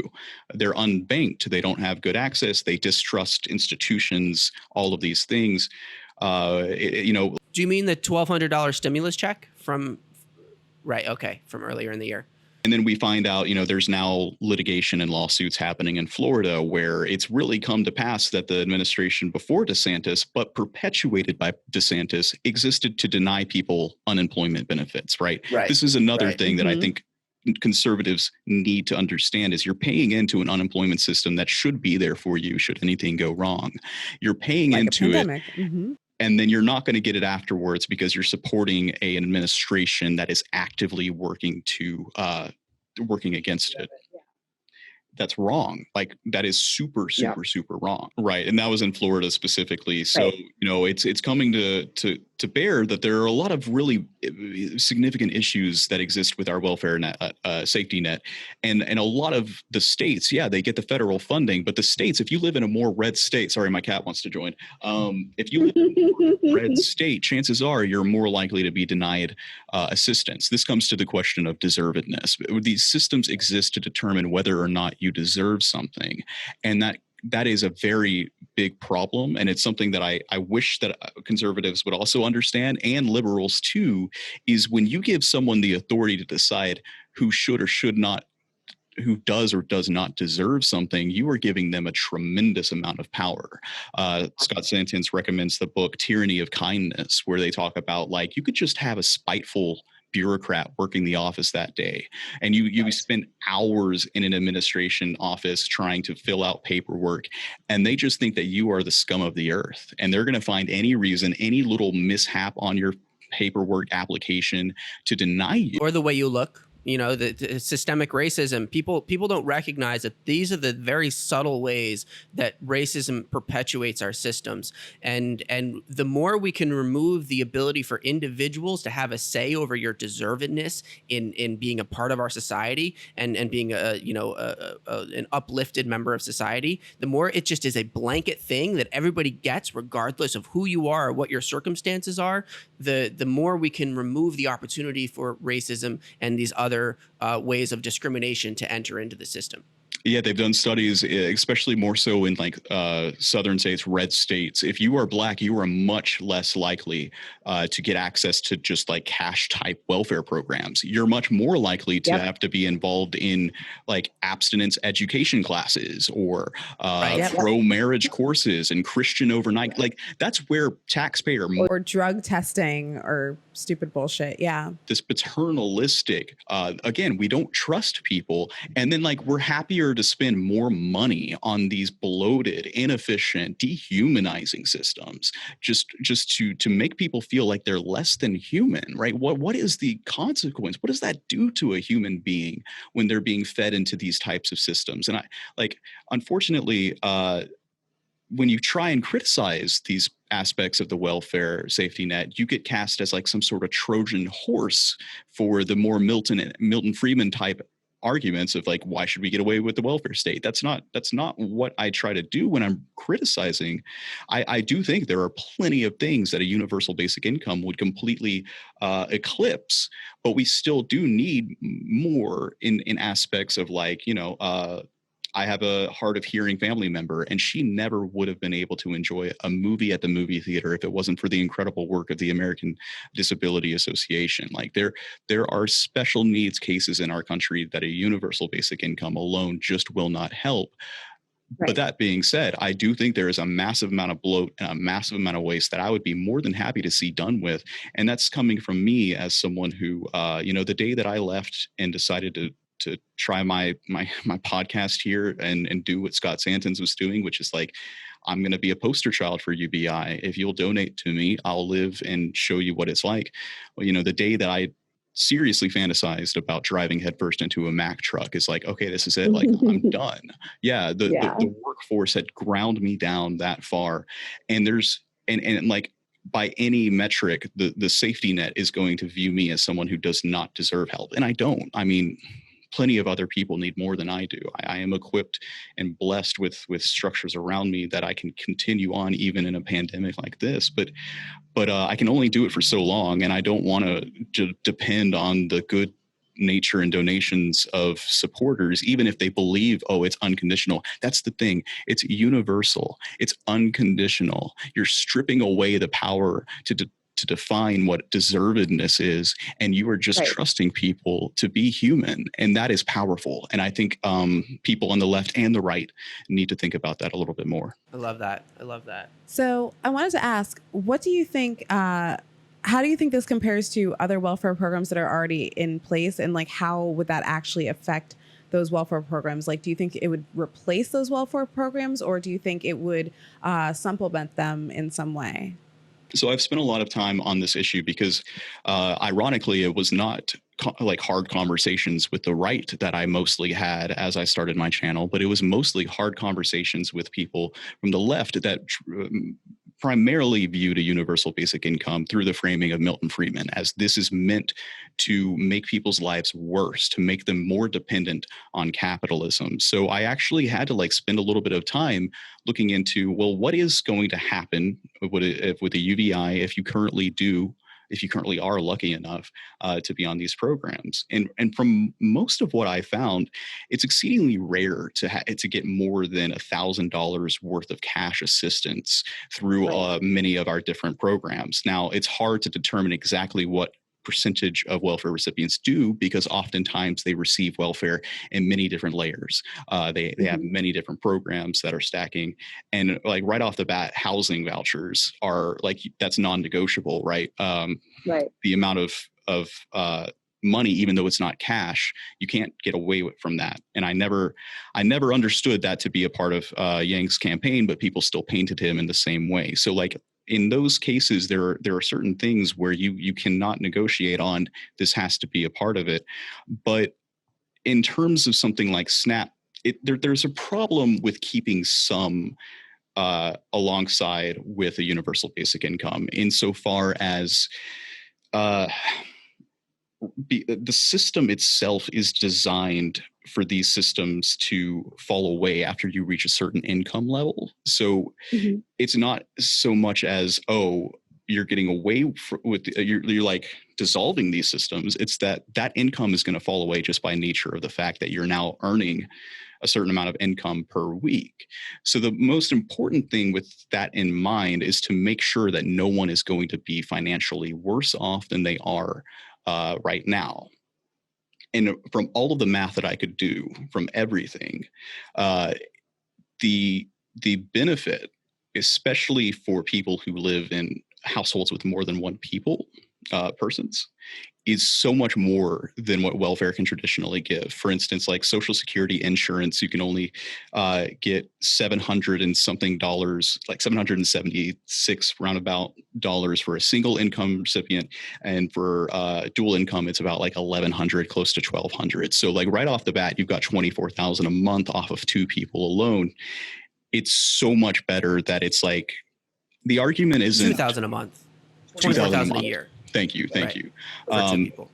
So it's less for me as should we be concerned about some of these cash-like programs going away, and more of like we should be concerned with that being the obstacle for a universal basic income not happening in the first place.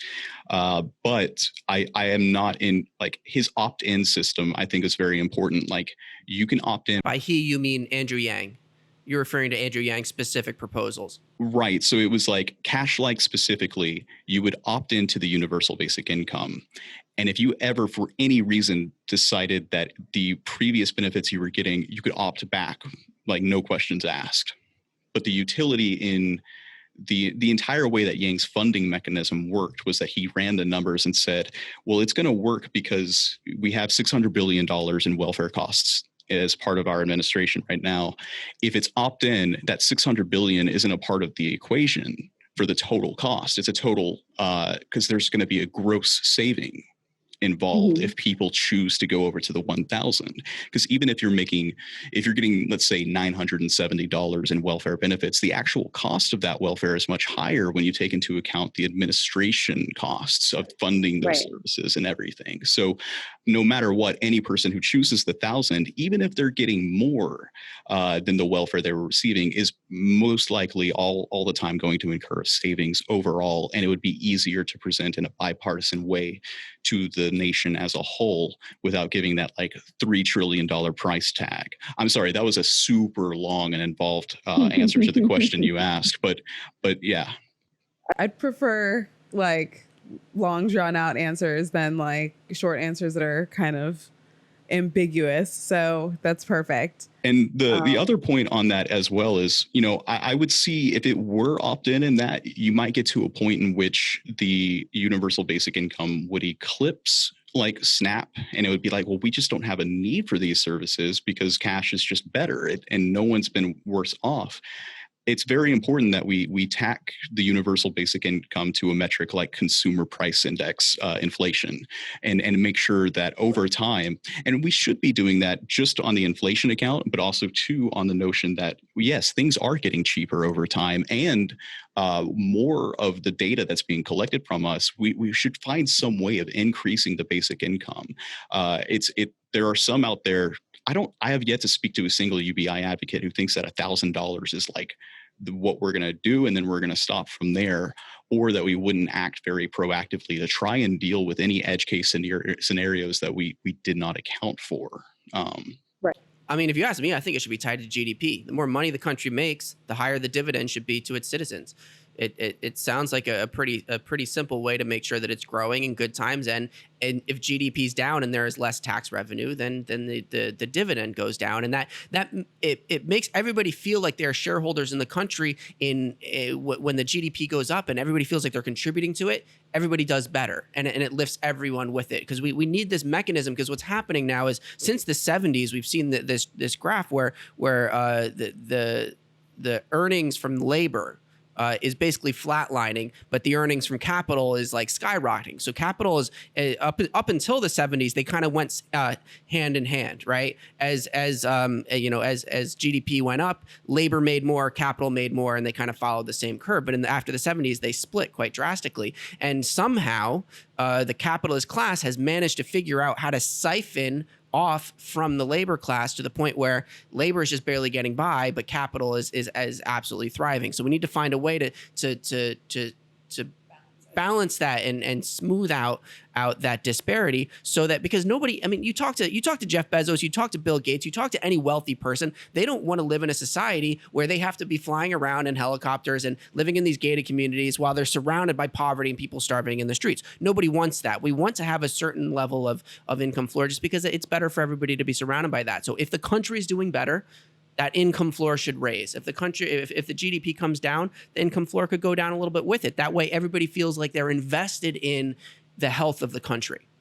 If that makes sense, that would be my proposal. What's really hard too is, like, from my own perspective, is we're fast approaching a truly, like, relatively abundant society, and it's not going to be too far from now that money stops making sense as a construct for society. And I actually think that's closer than we realize, because money only works as long as things are scarce. And yep. There are going to be some issues where it's like, you have a 3D printer in your home, and just like how music stopped being vinyl records and CDs, you now digitally just download a piece of music for 99 cents. You'll digitally download a blueprint for a specific fashion dress that's going to pop out of your 3D printer in about 2 hours or so. Really, when you think about that future, which is well on its way, the entire concept of money in general falls apart when even a basic income of $1,000 goes so far to take care of any consumerist need. The real issues are the housing, the healthcare, and the housing, healthcare, and education, which is a little tricky. The non-negotiable housing vouchers. We have to deal with housing in a fundamental way, and we have to deal with healthcare in a fundamental way. A UBI. Well, what's so interesting is those are the three things that have skyrocketed the most in terms of cost. The inflation of those three parts of the economy are what is driving so much of this inequality, and people feeling like they don't have enough to get by is because they can't afford housing, they can't afford education, and they can't afford healthcare. And those are three things that we need to somehow step in and fix the market, because the market is not working correctly in those issues. Yeah, housing is the most difficult one. When it comes to healthcare, we already know the answer. We need universal healthcare, just full stop. And we cannot have a universal basic income and existing alongside a system that is draining people of their income every month they get it because they're so far in medical debt. Now, education is, for me, like, again, I dropped out of college and I didn't take a whole bunch of loans to go into college because I was trying to run the numbers and the math and it wasn't working out. I'm like, do I want to be saddled with debt for the rest of my life? And all of the education that I've done since I left high school has been kind of on my own time. And education, as we think of the access to knowledge and resources, I mean, you need teachers, you need a way to make sure that the education is qualitative, but like, we have the technology at our hands to educate people. Do we have the incentive structure, and do we have the accreditation, right? That's essentially what education is get that piece of paper that's going to give you the job later on. And Google just came out with a new program. It's something like a 6-week or 8-week course, some super fast course that they are saying that they are now treating as the same as a college education. And so anybody who applies to Google and has gone through this Google program will basically be treated as if they've gone to any university. And they're trying to expand this to be all kinds of different parts of the economy, not just things that are relevant for Google. So they're trying to basically flip the script on its head and say, how can we, completely reform the education system so that people aren't being forced into these 4-year institutions at $120,000 or whatever it is, $160,000 of debt that people are walking away with. Right. And then they're forced to get jobs that are either dehumanizing or are demoralizing, and you're stuck like being forced into a very specific type of job that you have to seek in order to pay off your debts. And then by the time you get your debts paid off, you're like far too far along in life that you can really possibly think about Right. like getting housing, and you're still renting, which is draining all of your money on top of that. And then if you want to have kids, or you have kids maybe accidentally, then that's draining even more. So you have no chance of actually having savings, which is kind of the millennial problem. But it in every sounds to me, capacity. though, that the education thing can be fixed from kind of a market perspective, in the sense that we need to reframe how we think about it, and we need to create new opportunities, right? It's not necessarily a governmental approach. We could give everybody free state college, which would be great. I'm not against that proposal. But at the end of the day, it's a reframing of how we're doing education, which I think that conversation just needs to happen. Now, when it comes to housing, though, that's a really interesting one, because housing tends to be these fixed entities, right? There are only so many of them, and they tend to exist in the areas that aren't necessarily the most useful place for them to exist, right? You say that we have enough empty housing to fix the homelessness problem, but they're not in places where the homeless people can move into them in a societally acceptable way. We have this problem right here in New York right now, where during the pandemic, they opened up all these empty hotels for the homeless population, and you ended up with the local residents complaining about it so much, because now they have all these homeless people in these fancy neighborhoods where they're hanging out in the streets and whatever, and they didn't like it, so they started shutting these things down. So we need to find a way to make the housing market more liquid, so to speak, to create more movement within it. And Yang actually spoke really well to this point. He said that when people have a universal basic income, they're not as tied to a specific economic zone. They can move out to another area and pool their incomes together with a whole bunch of people, and they can get 4 people into a house in a totally different area and contribute to the economy in that place. Hey, kitty. Contribute to the economy in that place in ways that they don't have the opportunity to do now, because they don't have the liquid assets to be able to move. And so giving people the opportunity to have a consistent income coming in, where they can then choose where they want to put their feet down, means that all of a sudden we have more liquidity in the housing market, because people have the ability to move around. I think that's a really interesting perspective on it. And we're starting to see it in practice. Like, ideally, that would be the way that it works. But from my initial, the brief reporting that I've heard from NPR and stuff like that is, we're starting to see a exodus from, high density cities of people who realize, hey, I can work from home. That means I can be anywhere in the country. And they're going outwards, and they're finding different areas. And you're not really seeing the housing costs where they came from getting any lower. You're just seeing the housing costs rising where they're going. Yeah. Really? How does that work? I don't understand that. We see that here in New York. There can be empty places on the market for 6 months at a time, and they don't lower the price. Right. It's kind of like what happened in Silicon Valley, where before the tech gurus all moved in, the housing was relatively cheap and affordable, and then all these people who were making buku fucking bucks moved in, and now it's one of the most unaffordable places to live. But that's also a demand problem. You have all these people who want to live in a place where there isn't enough housing. But what happens right now in New York, when people are leaving the city in droves, but it's not driving the rent costs down, they're just letting these apartments sit open because the landlords don't want to lower the price on the rent, because it's so hard to recover that down the road. Mm-hmm. Yeah, I think the issue too is that it's we make the mistake of localizing the markets, and it is a global market. And even though people around the area are there, you might be able to hold on to it and sell it for a bigger buck to a person overseas who's escaping China or something, right? There's still the demand because it's a global market, and it doesn't quite make any financial sense for you to sell for less than what you bought. Like, housing as a whole is turning out to be a trickier issue than I at first thought about. That's why I know that, housing voucher is non-negotiable. I think really one of the aspects of UBI that I try to also think about a lot is the ability to say no, right? Like, I've had the ability to say no to a lifetime worth of student debt. Was that a good thing? Was that not a good thing? I don't know. I'm a YouTuber and I don't have a very secure source of funding. It's very well that I have made some terrible decisions in life, but I'm not paying thousands of dollars in student debt right now. I feel like that puts me a leg or two up on my peers. Sorry, I don't mean to be crawling out of this capitalist pit that we find ourselves in, but that is where we exist right now. There will be some degree of people who can make $1,000 go a lot further in another place, but ultimately we are going to be dealing with the thing that, the poor are just going to be stratified from the rich if we don't if we don't address this somehow, some way. The zoning regulations is great. Building more affordable housing, building housing that like people can live in and it's designed for them. Like we need to, like I said, money is about to stop making sense, and land ownership is also going to stop making sense in the future as well. How do we evolve as a human species? We're going to turn our eyes up towards the stars at some point, where we're going to leave this earth, where we're going to all get together and start building the crazy innovations that allow us to become more than just a planetary species. It's how are we going to get there where we all are unified and say, hey, yeah, we understand this, right? We're unified. We got it. There's gonna be some shaky growing pains to get to that point. How do we best go about doing it? A universal basic income is not a silver bullet solution for all of these things. However, that's with that being acknowledged, I do think it's very disingenuous that some people will say, well, all of that income is just going to be immediately get sucked up by the capitalist class.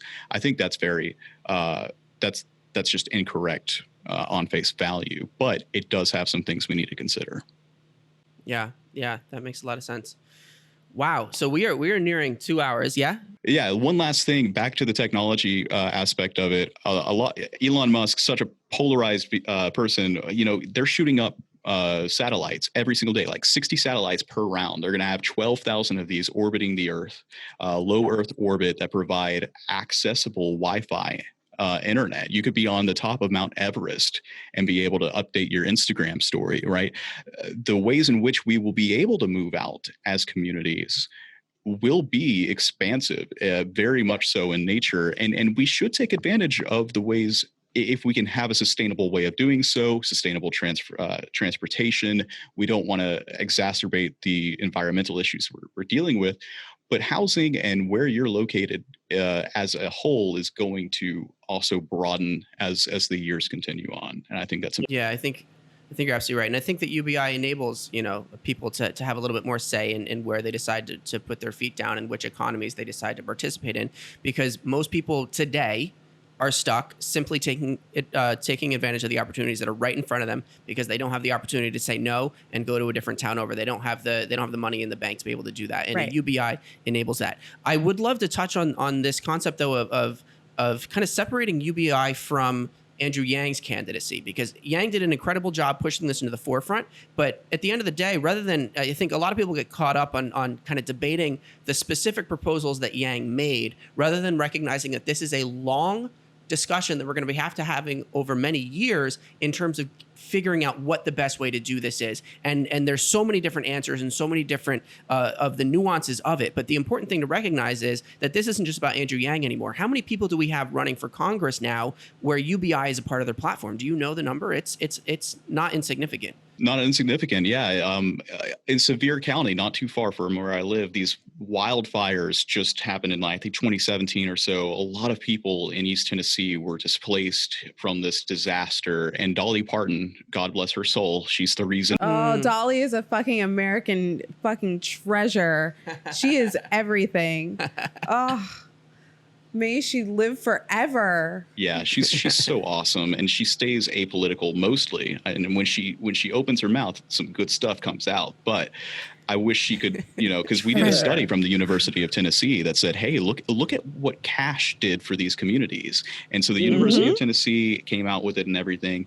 And in that district, Blair Walsingham's running here in the South, in Tennessee. And she's got an uphill battle, but that just goes to show you that these candidates are out there, and we have to do what we can to amplify their voices. David Kim in California, all of these individuals who I hope to have more interviews with, if they don't make it this time around, they're going to be there ready to go the next time around too. We have more than just Yang to work with. Right. And yes, the pandemic has shown hey, maybe it wasn't automation and robots, but a virus that kicks people out and says, hey, we actually value you staying at home right now. That's what society values. But not just that. It's important to us that you still have money to take part in the economy, because if you're not taking part in the economy all of a sudden collapses. Our beautiful GDP goes down, and that's not good for anyone. So we need people to have a certain amount of income at all times, and that's just necessary to keep the country running. That liquidity is so important.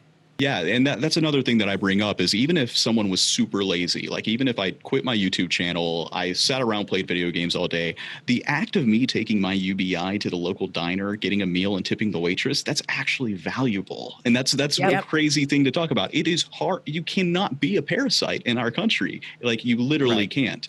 You can cause damage, and we should have systems in place for that and make sure we all get along in some way or another. And another thing you mentioned too is like it reminds me of that meme with the dog with the frisbee, and you go to take the frisbee and he's like throw, and you go and grab it and he goes no throw. No take, only throw, right? That's essentially the boomers mindset when it comes to how they want an economy of people spending. It's like, why aren't you spending? It's like, no wage, only spend, right? Like it's this like schizophrenic disconnect that our society has that just blows my mind constantly. Really, it does feel like if we just get our act together, if we just put it through, like if we can just sneak it through, and that's what I wanted to happen with the CARES Act, make this every single month. If we had been getting this check every single month for the past couple of months, right? Like people would suddenly go, oh yeah, hey, this is really good. It's like, oh, I've been able to still be a whole person and stay at home and not have to worry about whether or not my boss is going to fire me.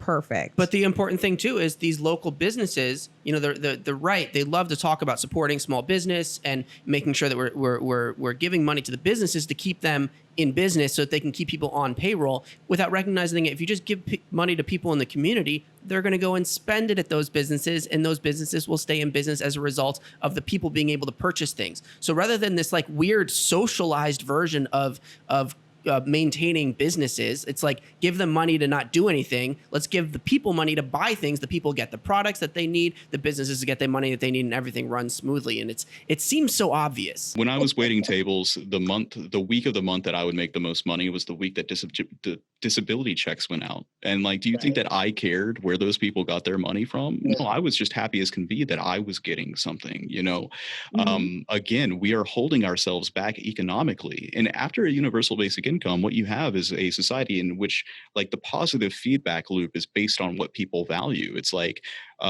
we have the money, we want more of this thing, we'll spend it that way. And like, you have the incentive reinforcement structure. Nothing happens when all of this wealth just pulls up into the bank accounts of the elite. It doesn't trickle down. It like it's stagnant, and we go down 6 gears on the highway. It's awful, and it makes no sense. And yeah, I do think that we are on the right path. Hold out optimism for sure. Yeah. So who is doing the best work right now in terms of curating the information on this? Where do you send people when they want to learn more about UBI? I have a lot of kind of fantastical ideas about all of this. And if you've made it to the end of this episode, really kudos to you, because it's been quite a ride. Sometimes I worry that I'm not doing it the justice that it needs, because I look at Scott Santens, really, first and foremost. You go to his Twitter page, he's got like right there tabbed on the front. Here is the list of the most important pieces of data you need to be equipped with. And if you're curious for, this is what's been found quantitatively from empirical data, from studies. And yes, we'll never know what a real universal basic income can do until we do it. That's just the nature of a universal system. Like, I hate to break it. At the same time, though, we do have some evidence, in terms of the oil dividend in Alaska. There was, I believe, studies done in Kenya. They did a study in Finland. We have had small bits and pieces. They're now doing UBI studies around the country. Stockton, California is a city that is doing a UBI pilot program. Andrew Yang is, of course, trying to get UBI programs funded all over the country. His organization now is called Move Humanity Forward, I think. Is that the full name of it? Or just Humanity Forward or something like that. But what he's doing is he's partnering with very wealthy people who are interested in furthering the research on UBI. So just this year, the CEO of Twitter, Jack Dorsey, created $1 billion fund of his own money, and a significant portion of that is going to funding UBI research and women's issues as well. I think were the two things that he wanted to focus on. So we're seeing stuff happening here. Yeah. One thing that I've recently spent a lot of time focusing on is the Good Dollar organization, which is trying to utilize cryptocurrency, Bitcoin. This is a topic for an entire other show, but there are really interesting things happening in decentralized finance, this area of cryptocurrency. And essentially, there's an organization that allows you as a first world income recipient, however you have your money, if you're interested at all in trying to eliminate extreme poverty, like real poverty in developing countries, you can stake capital in the form of cryptocurrency to a fund that distributes out a universal basic income every single day. I actually have my own wallet. I've got like 41 good dollars and I get it every single day. It's a nice little routine. And essentially what they're doing is they're trying to bank the unbanked, because if we think of like poverty in a globalized sense, what are the issues? Why do these parts of the country continue to lag behind the rest of the developed world? Well, clearly we've got the history of colonization and industrialization, the way that we've abused and taken advantage of these parts of the world. But also we've never had an incentive structure in place to actually put banks in these places that we've been abusing and taking advantage of. So these people, either they don't have access to a bank or their government's so corrupt that they're dealing with hyperinflation and no functioning actual system at all. They will have access to good dollars that they can trade amongst each other in their villages, wherever they may be. And it's tacked to the stable currency of the United States dollar. That's what's important about it. It's not just some kind of imaginary, magic money. This actually does have United States dollars behind it. So one thing that I've thought about doing is, I want to try and create a good fundamental understanding of this in a way that is digestible, and try and go out to philanthropic organizations and hold some type of discussion with them to say, listen, you have a moral mission within you to try and help these parts of the country. The best way to do it is through universal basic income. Look towards organizations like Good Dollar. Look towards organizations like Give Directly, which just sends cash in the form of US dollars. These are things that you can do if you're a little bit more wealthy. You can also support content creators like myself. No, I'm sorry, I didn't. but it is kind of true. There is something very important in having these discussions and broadening the entire debate. We do serve a purpose, and without us, that's why I felt so driven to support Andrew Yang in the first place. And I will say, the moment that I picked up the mic and the camera and I started talking about him, I felt more fulfilled than I've ever been. It was like I found my purpose. That's just Well, we're going to have to do a whole nother episode on this, because we had a whole bunch of stuff that we wanted to talk about with you about this specifically, what your experience has been as a content creator, taking up the microphone, saying, I want to have a voice in this conversation. I want to influence people. I want to bring about change in the world. And then how you're using social media to do it. How you're using YouTube, the way that you were able to start creating those viral videos during the campaign. We were looking back through some of the stuff you created, and you had some really, really great content that was getting a lot of great traction.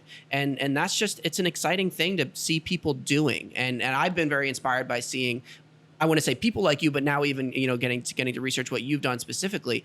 I love to see that. I want to uplift more people like that. I want to share those stories. So we're going to have to probably do a part 2 of this interview at some point to talk about that. I'm really happy that we got to talk about UBI in depth, though, because it's a topic that I am going to keep coming back to 1,000%, yeah, on this podcast, and talking to people that are finding ways to find new solutions for our economy that is just leaving so many people behind right now. And yeah, so we're going to be having a lot more of these really exciting conversations. Unfortunately, we do have to go. We're running right up on our time limit here. Before we wrap things up, though, you were mentioning a couple of the different organizations that you are excited about, that you like to push people towards. Where are the places that people can find you online if they want to get to know about you and your program? Yeah, that was Give Directly, Good Dollar. Check out Scott Santens, SCOTTSANTENS. You can find me at Dividend Report is my Twitter, and I have a YouTube channel. The Dividend Report. You can just search it and you'll find me. And I try to do daily kind of episodes. I'm more involved in the technological aspect, trying to get away from politics, but I'm going to keep in this fight. And the next up to 2024. I hope to see y'all with me. Thank you so much for having me on this show. I'm so glad to get to meet you and have these conversations. And thank you for doing what you can to move this movement forward. You guys are awesome. Absolutely. It's been such a pleasure. And definitely come visit us in New York anytime. Hey, absolutely. Sure. I look forward to hopefully being able to do that once we have a universal basic income. That's right. Exactly. And we'll do, at some point, we'll do an interview here in the studio. Yeah. Thanks, guys. Thank you so much. Awesome. Have a wonderful rest of your day.